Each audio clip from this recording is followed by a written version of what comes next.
Tinatayang mahigit 1 milyong pisong halaga ng fully grown marijuana plants ang winasak ng mga tauhan ng Benguet PNP sa matagumpay na operasyon sa bayan ng Kibungan, Benguet.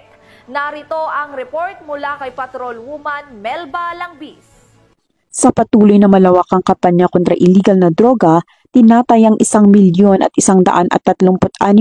pisong halaga ng fully grown marijuana plants ang nadiskubre ng mga operatiba sa Sitio Bakugan, Takadang, Kibungan, Benguet kamakailan lamang.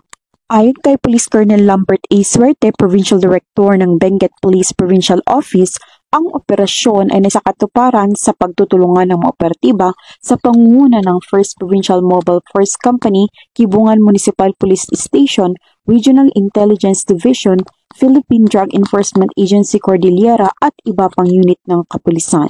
Bagamat walang nahuling cultivator, lahat ng nadiskubring marijuana ay naidokumento at sinunog sa mismong lugar habang ang sapat na sampol ay dinala upang isumite sa Regional Forensic Unit Cordillera para sa qualitative test.